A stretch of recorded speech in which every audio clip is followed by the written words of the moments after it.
আপোনালোকে জানে যে বহুতৰ মনত এটা প্ৰশ্ন আছিলে যে ছিংগাপুৰত গোটেই ঘটনাটো সংঘটিত হৈছিল অসম আৰক্ষীয়ে কেনেকৈ ইয়াক তদন্ত কৰিব বা বহুত ক্ষেত্ৰত আপোনালোকে দুই এজন ৰাজনীতি কৰাৰ ব্যক্তিৰ বিবৃতিও শুনিছিলে যে অসম আৰক্ষীয়ে ছিংগাপুৰত যোৱা নাই, অসম আৰক্ষীয়ে অমুক কৰা নাই, তমুক কৰা নাই, গতিকে ইয়াৰ গোচৰ কেনেকৈ চলিব।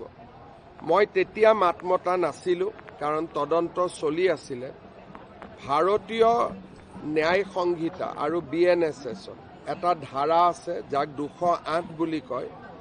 208 ধাৰা মতে আমি যদি তথ্য পাতি প্ৰমাণেৰে ভাৰত চৰকাৰক সন্তুষ্ট কৰিব পাৰোঁ যে এই গোচৰৰ তদন্ত আৰু ইয়াৰ বিচাৰ প্ৰক্ৰিয়া অসমত হ'ব পাৰে, কাৰণ ঘটনাৰ আৰম্ভণি অসমৰ পৰাই হৈছিলে, তেতিয়াহ'লে ভাৰত চৰকাৰে এটা অনুমোদন দিব লাগে যাক চেংচন বুলি কয়।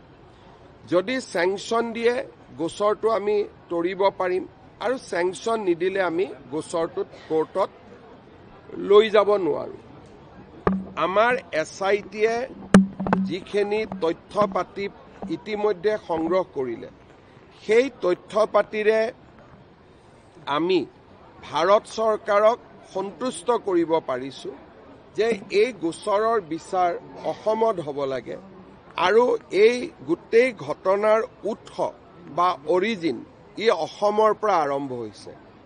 ভাৰত চৰকাৰে আমাৰ কাগজ পত্ৰ যোৱা 7 দিন ধৰি পৰীক্ষা কৰিছে আৰু গোটেই কাগজ পত্ৰ পৰীক্ষা কৰাৰ পিছত আজি ৰাতিপুৱা গৃহমন্ত্ৰী অমিত শ্বাহ ডাঙৰীয়াই নিজে ফাইলত চহী কৰি চেংচন অনুমোদন জনাইছে আৰু এক ডেৰ ঘণ্টা আগতে চেংচনৰ কপিও আমাৰ হাতত আহি পৰিছে। জুবিনৰ উপজা দিনটোতে ন্যায় দিয়াৰ এটা বহুত ডাঙৰ বিশাল পদক্ষেপ আমি সফল হ'ব পাৰিলোঁ। এতিয়া এই চেংচনৰ আধাৰত 15টা দিন বা 20টা দিন, মোৰ মতেদি খুব বেছি 10 ডিচেম্বৰ তাৰ আগতেই আমাৰ SITয়ে আদালতত গোচৰ তৰিব আৰু 208 BNSSত আমাৰ অনুমোদন থকা কাৰণে আদালতে আমাক ট্ৰায়েলতলৈকে যোৱালৈকে আমাক প্ৰশ্ন কৰিব নোৱাৰিব, কাৰণ আমি যিটো আইনৰ ৰিকুৱাৰমেণ্ট বা প্ৰয়োজনীয়তা তাক আমি পূৰণ কৰিব পাৰিছোঁ।